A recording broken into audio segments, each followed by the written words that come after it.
Let's talk about this video. This is part 2 of the series of bottoms-up planning, and we're going to talk about expenses, investments, and building the justification. So welcome back.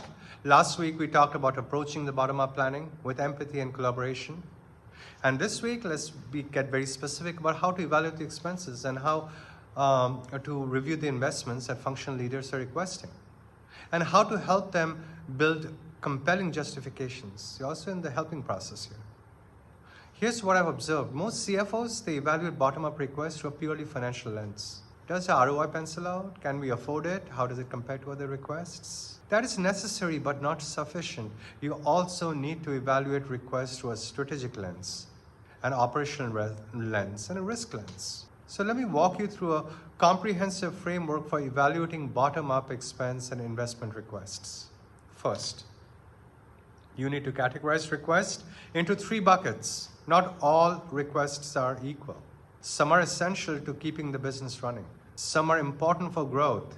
And some are nice to have improvements. You need to explicitly categorize each request. So in one bucket, that's a baseline, the essential, the table stakes. These are expenses that are required to maintain the current operations and commitments. These are the existing headcount costs. These are the renewal of critical tools and systems. This is the minimum marketing spend we need to invest to keep the pipeline flowing. They are the customer success resources that we need to handle existing customer base. For baseline requests, the question isn't, should we fund this, but is this sized correctly for what we need to succeed? Bucket 2 is more on the growth and the strategic. These are investments to drive growth or achieve strategic priorities. The new sales hires are expansion revenue to new segments, product development for new capabilities, marketing programs to create more channels and a better pipeline. For the growth request, for example, does this align with the strategic priorities? What is the expected return? What is the payback period? What happens if it doesn't work?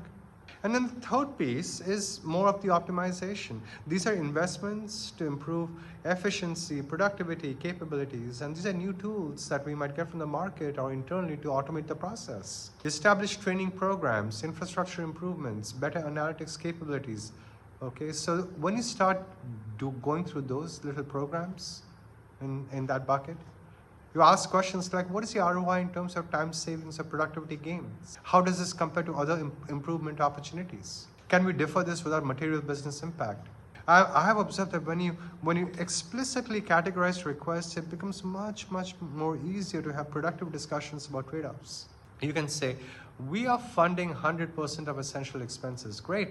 We can fund 80% of growth investments. We can only fund 30% of improvement investments.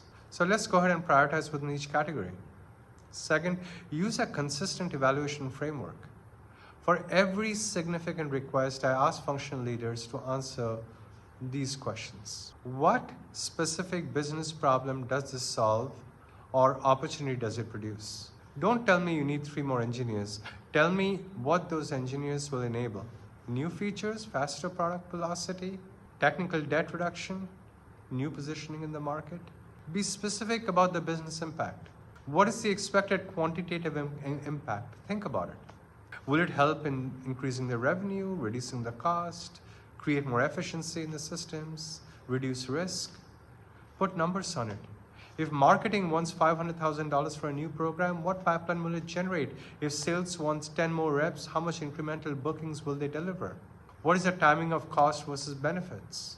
The new hires, they cost money from day one, but they don't generate full output for months. New systems have upfront implementation cost before you start seeing the benefits. So model the timing capacity and do it so, or model the timing in a very prudent way, rather. Could we ask those questions? Could we achieve similar impact with less investments? Could we do something different that has better ROI? Force the evaluation of alternatives. This is your chance. This is in this session. Force the alternative discussion. If we don't make this investment, what happens? Sometimes the cost of not investing is higher than the cost of investing.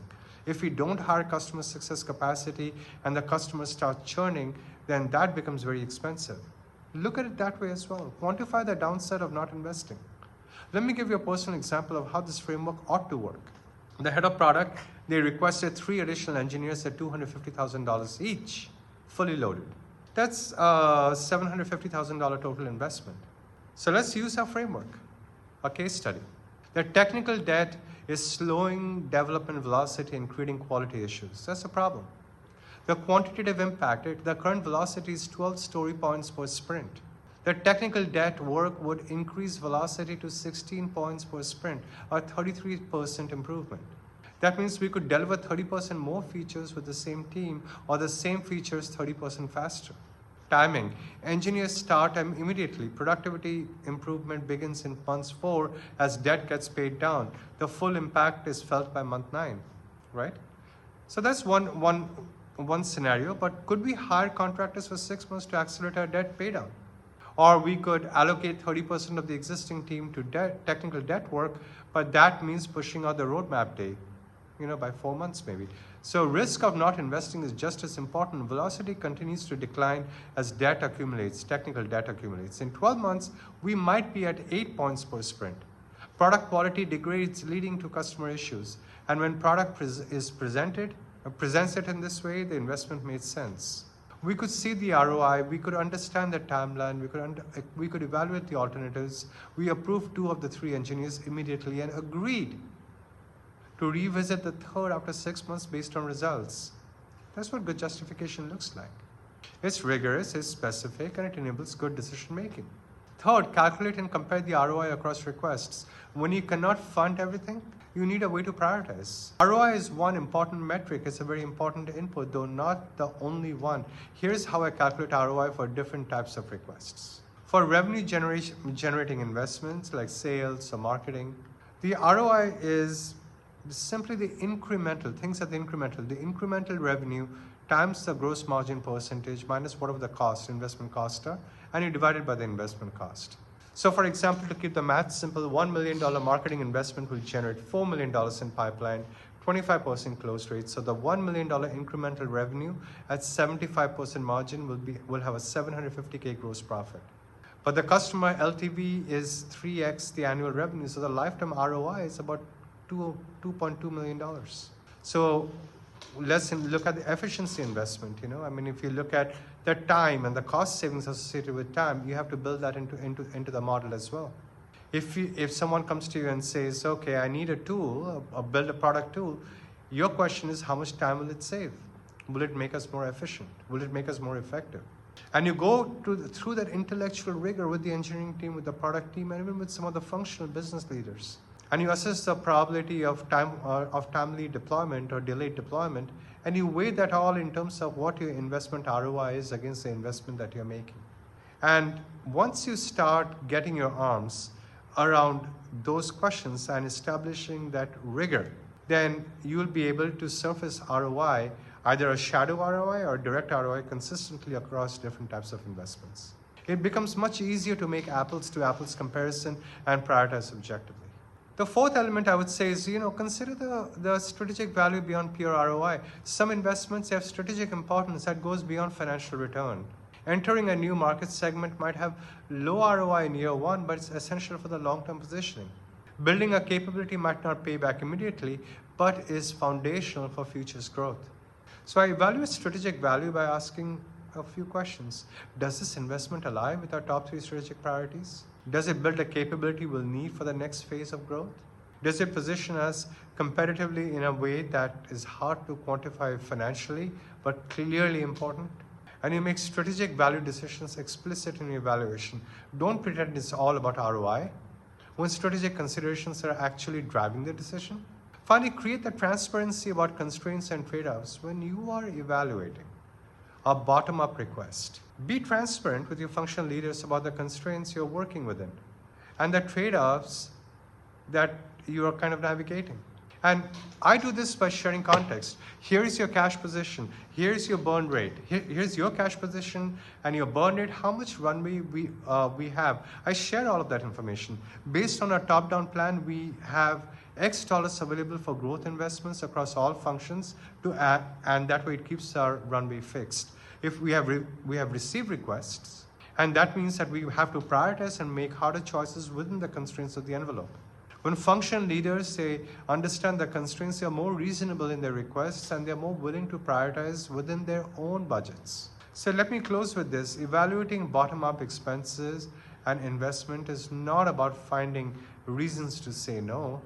It's about helping functional leaders build compelling justifications for the investments that matter. And this is for the investments that matter most. And they have to make smart trade-offs.